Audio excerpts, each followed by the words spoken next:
bộ phim Hướng Gió Mà Đi của Đàm Tùng Vận và Vương Khải vẫn mạnh nhất về mặt rating. Bộ phim truyền hình Hướng Gió Mà Đi được phát sóng lần đầu vào cuối năm và đã chiếm lĩnh khung giờ vàng xem phim truyền hình. Lần này bộ phim này rất hiếm, nó cho thấy công việc hàng ngày của các phi công hàng không dân dụng. Nhiều tình tiết trong vở kịch có thể khiến mọi người hiểu rõ ràng rằng trong nghề tưởng chừng như cao cấp này, hóa ra các phi công không chỉ có vẻ ngoài đẹp trai, oai phong mà còn phải vượt qua nhiều thử thách khác nhau và phải làm việc rất vất vả đằng sau. Trong cốt truyện mới nhất, nữ chính Cheng Xiao đã sống sót ở bộ phận xử lý mặt đất và quay trở lại bộ phận vận chuyển hành khách. Nhưng Gu Nanting đã bị tước chức thứ trưởng vì bảo vệ Cheng Xiao và xảy ra tranh chấp với hành khách. Có thể thấy, con đường thăng chức đội trưởng cũng đầy rẫy những mưu mô. Thể loại cốt truyện vừa mâu thuẫn vừa gần gũi với cuộc sống này luôn thu hút được sự chú ý của khán giả. Chẳng trách bộ phim này lại nhận được rất nhiều lời khen ngợi trên đa bần. Đồng thời, khán giả cũng có thể thấy rằng các diễn viên trong vở đã bổ sung rất nhiều vào chất lượng tổng thể của nữ chính Đàm Tùng Vận được khán giả đặc biệt ghi nhận. Cheng Xiao mà cô đóng khác với hầu hết các nữ anh hùng trong phim truyền hình đô thị. Cô không phải là kiểu hình tượng không khói bụi mà giống như nhiều cô gái bình thường, làm việc chăm chỉ nhưng sống thật. Mặc dù các phi công nữ thường bị phân biệt đối xử trong bộ phận vận tải hành khách, giám đốc Gu và những người khác không đánh giá cao bản thân, nhưng Cheng Xiao chưa bao giờ lười biếng trong việc huấn luyện và không thua kém bất kỳ phi công nam nào. Trong thời gian ở trại huấn luyện ở Úc, cô ở trong cabin mô phỏng hàng ngày, chỉ ra ngoài khi đói và ăn bữa trưa đóng sẵn trước cửa nhà. Lúc này, Cheng Xiao, người đã tiêu tốn rất nhiều năng lượng thể chất, chắc chắn là người thoải mái và dễ chịu nhất vào lúc này. Cô ấy không ngừng nhét thịt và cơm vào miệng, nói rằng cô ấy đã ngấu nghiến, và khán giả có thể cảm nhận được trạng thái mệt mỏi và đói khát của cô. Đương nhiên, Trình Hiểu cũng không quên nói cho Cố Nam Đình lúc này cô vui mừng như thế nào. Cô còn chưa kịp nuốt đồ ăn vào miệng thì đã nóng lòng hét lên, đây là quá ngon, không có ai lạc quan như vậy sao? Đây không phải chỉ có chúng ta ăn sau giờ làm sao? Tuy nhiên, nếu bạn cứ tiếp tục làm việc quá sức, sớm hay muộn điều gì đó sẽ xảy ra. Không, Cheng Xiao, người vẫn đang tập luyện trong kỳ kinh, thực sự đã ngất xỉu trong phòng tập. Điều này khiến Gu Nanting sợ hãi, người nhanh chóng ôm cô và chạy đến bệnh viện, nơi cô nằm đó suốt vài giờ. Cheng Xiao vẫn còn hơi bối rối khi tỉnh dậy, anh cảm thấy mình không còn chút sức lực nào và bụng đã đói. Lúc này, cô chợt nhìn thấy chiếc bánh sandwich đã được chuẩn bị sẵn trên bàn mà không hỏi gì. Cô lập tức mở gói ra cắn một miếng lớn. Cheng Xiao ngửi thấy mùi thơm của bánh mì, toàn bộ vị giác của cô đều bị chiếm giữ. Cô vui vẻ nheo mắt, lại cảm thấy mình sẽ tràn đầy năng lượng ngay sau khi ăn chiếc bánh mì này. Với một miếng bánh sandwich, nếu chỉ cần cắn 2 miếng, cảm giác chữa lành hoàn toàn sẽ đến ngay lập tức. Khán giả thậm chí còn chưa kịp tỉnh táo, chiếc bánh sandwich của Cheng Xiao đã thiếu một nửa. Nhìn Nghê Chiến mở cửa bước vào, cô ngừng nói, ngơ ngác nhìn anh. Cô gần như không nhận ra anh, cô không ngờ lại gặp được Bộ trưởng Nghê ở Úc. Nói về cảnh ăn uống của Đàm Tùng Vận, thực sự không giống biểu diễn chút nào.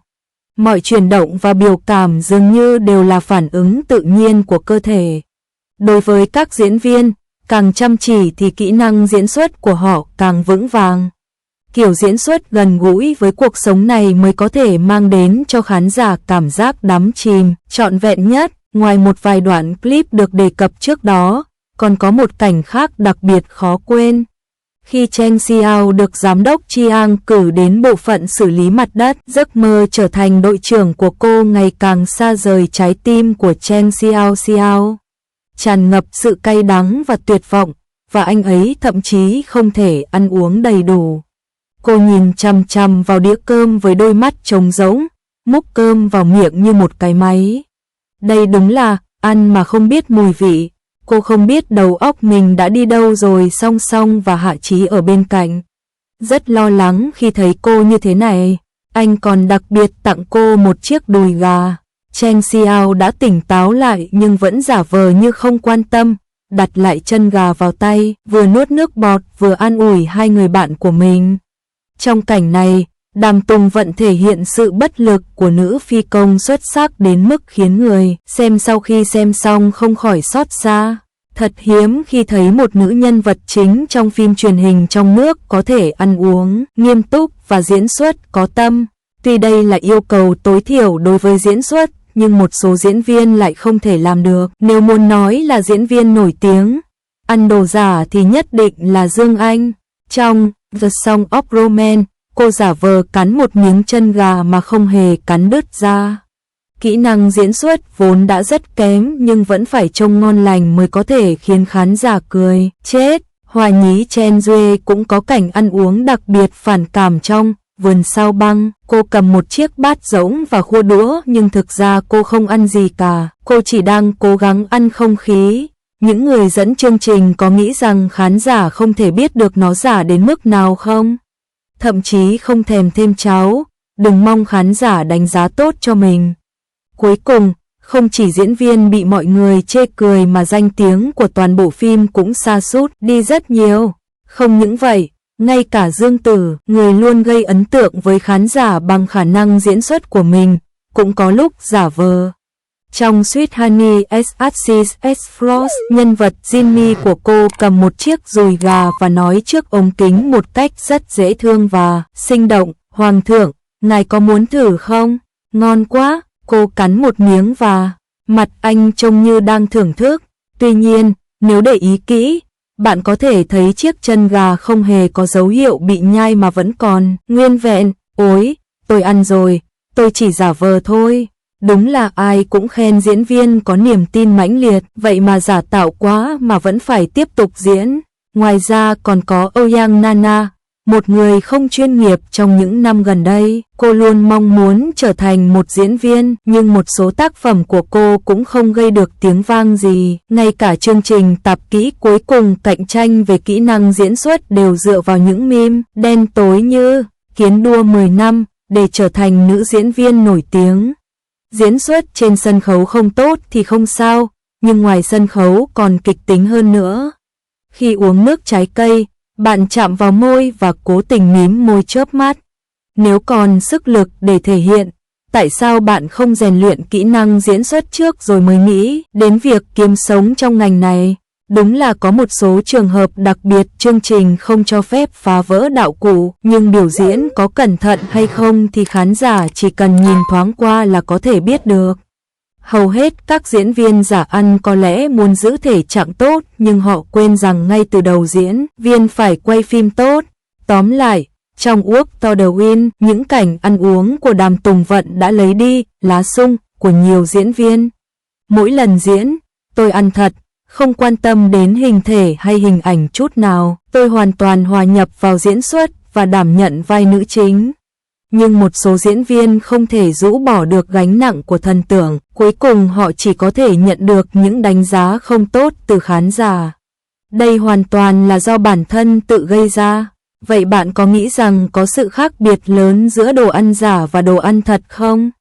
Không hai, phim mới chiếu được 4 tập thôi mà đã đạt điểm cao 8,0.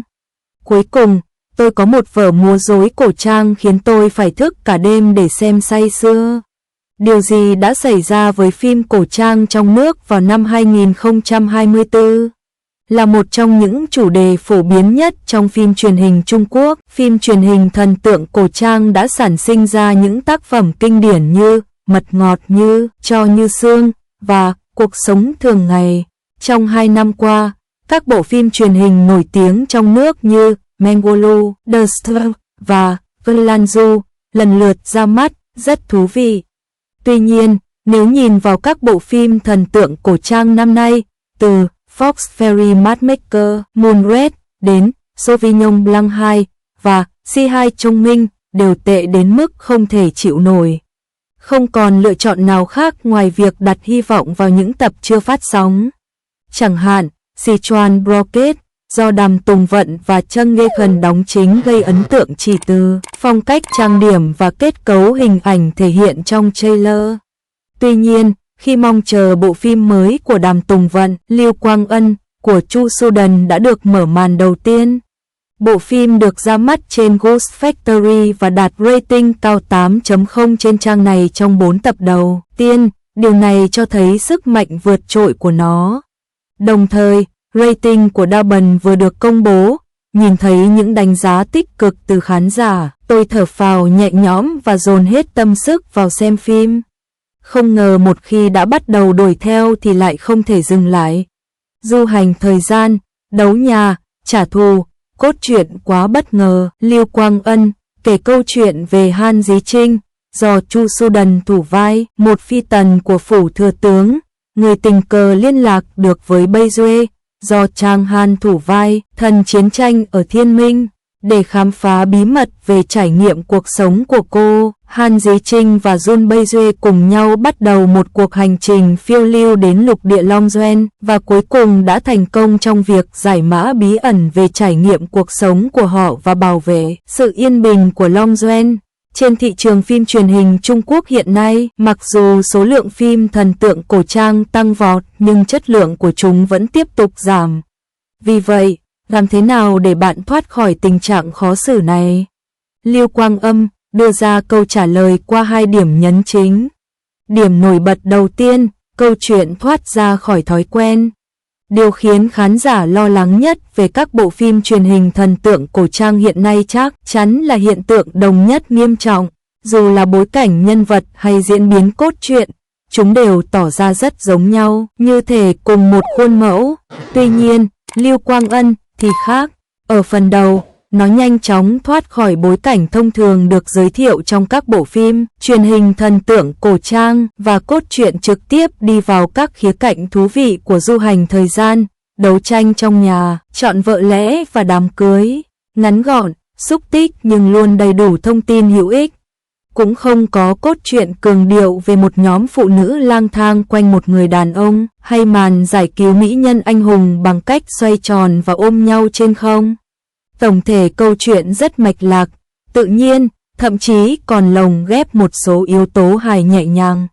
Đơn cử như cốt truyện Han Dí Trinh giả ốm rồi hồi phục ngay sau khi nhận được giấy kết hôn rất thú vị. Điểm nhấn quan trọng thứ hai, sự phát triển cảm xúc của sự kết hợp Double A. Lưu Quang Ân là bộ phim thần tượng cổ trang mang đậm nét lãng mạn truyền thống, được truyền thể từ tiểu thuyết Công chúa đánh thuê độc dược của Mao Tiểu Mậu. Qua chủ đề nguyên tác có thể thấy nữ chính không phải là nhân vật nhỏ cần được người khác giải cứu. Trong vở kịch, nữ chính trước khi du hành thời gian là một lính đánh thuê tài giỏi, nhưng sau khi du hành thời gian, cô ấy càng trở nên mạnh mẽ và tàn nhẫn hơn. Nếu có ai xúc phạm cô sẽ lập tức tát anh ta 2 cái tát khiến khán giả rất vui mừng. Nữ chính không thể nghi ngờ là mạnh mẽ, nam chính cũng không phải là người bình thường, hắn là thiên tước tứ hoàng tử, không chỉ có tài tháo vát xuất chúng mà thực lực cũng không thể lường được. Nam chính và nữ chính lần đầu tiên gặp nhau tại một bữa tiệc chọn thê thiếp. Khi nữ chính bày tỏ mình không có tự tin trong việc chọn vợ lẽ, nam chính giơ tay nói, ta chọn ngươi, thật tuyệt vời. Nữ chính đã xuất sắc, nam chính còn đặc biệt hơn. Tuy nhiên, khi nghĩ cốt truyện sau đây toàn là đường ngọt công nghiệp, không ngờ nam nữ chính lại thẳng thắn tiết lộ mối quan hệ lợi dụng lẫn nhau. Chắc chắn, bộ phim mới này đã khác. Có thể nói, chuyện của phim truyền hình mới, Lưu Quang Ân, độc đáo và mới lạ, cốt truyện phong phú về nội dung, lại tràn ngập yếu tố hài hước khiến người xem bật cười. Vở kịch kết hợp nhiều yếu tố khác nhau như du hành thời gian, trận chiến trong cung điện, máy móc, chuyện cổ tích và đáp ứng đầy đủ sự mong đợi của khán giả ngày nay đối với phim truyền hình. Sẽ thật đáng tiếc nếu không xem nó. Tập hợp những người mạnh mẽ trong các bộ phim thần tượng cổ trang, những anh chàng đẹp trai tài năng luôn không thể thiếu. Dàn diễn viên của loạt phim mới này thật phi thường, không chỉ nổi bật về ngoại hình mà còn khá mãn nhãn về khả năng diễn xuất. Người đứng đầu là Trương Hán. Trương Hán bị khán giả chỉ trích vì diễn xuất trong Quý ông Đông Bát Bộ, nhưng không thể phủ nhận thời trẻ. Anh quả thực là một anh chàng điển trai. Trong bộ phim mới này, Trương Hán đã giảm bớt đáng kể độ nhờn của mình. Không chỉ kỹ năng diễn xuất chững chạc hơn mà ngoại hình cũng không hề thua kém. Đường nét rõ ràng và đôi lông mày sắc nét thể hiện khí chất sắc sảo của anh ấy.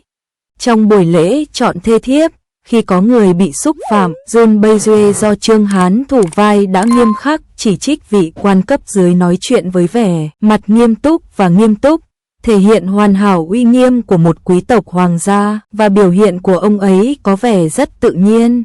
Vị trí thứ hai là Chu Su-đần. Nền tảng diễn xuất của Chu Su-đần rất vững chắc. Diễn xuất của cô trong các tác phẩm như Thiên Long Kiếm thật đáng kinh ngạc. Trong bộ phim mới, Han Dí Trinh do Chu Su-đần thủ vai là một lính đánh thuê thông minh và quyết đoán. Tuy sống ở thời cổ đại nhưng cô vẫn rất khó đối phó. Khi Hàn Tử Thanh liếc nhìn đối phương bằng ánh mắt lạnh lùng, người này lập tức im lặng, như thể đang ở trong mùa đông lạnh giá. Ngoài ra, các cảnh chiến đấu của Chu Su-đần trong vở kịch cũng bắt mắt không kém, dáng người nhẹ nhàng và động tác mạch lạc, có thể thấy cô là một người từng luyện võ, thực sự rất bắt mắt. Vị trí thứ ba là Jang Si-hao. Thực tập sinh debut Jang Si-hao có ngoại hình nổi bật và thể hiện lối diễn bắt mắt trong nhiều bộ phim truyền hình. Trong bộ phim mới, anh vào vai Bailey Va-young, một tên ăn xin nhỏ cầu thả, lần đầu xuất hiện đã lẻn vào nhà người khác, không ngừng tìm kiếm một loại kho báu nào đó. Sau này, Bailey Va-young hóa thân thành một người gọn gàng ngăn nắp, trông khá quyến rũ. Khi chuẩn bị cẩn thận chất độc, đôi mắt tập trung và điên cuồng của anh ta khiến mọi người rùng mình. Vai diễn này không hề đơn giản, tiềm năng diễn xuất của Nhậm Thạch Hạo rất lớn. Vị trí thứ tư là Chang Yu-fei. Nam diễn viên Chang Yu-fei có nền tảng chuyên môn vững chắc đã thể hiện những màn thể hiện ấn tượng trong các bộ phim truyền hình như The Legend of Lu Chen và Tang Dynasty bằng kỹ năng diễn xuất xuất sắc của mình. Trong bộ phim mới này, cô vào vai Hoàng hậu Tiang, bề ngoài dịu dàng nhưng bên trong đầy tính toán.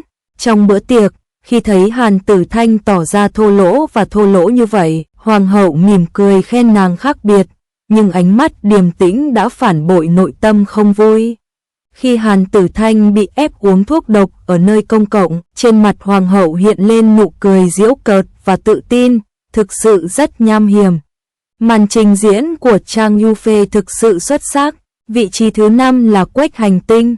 Han Xia, do Cua Sinh Sinh thủ vai, thực sự là một nữ diễn viên phụ kiêu ngạo và độc ác với chỉ số IQ hơi kém.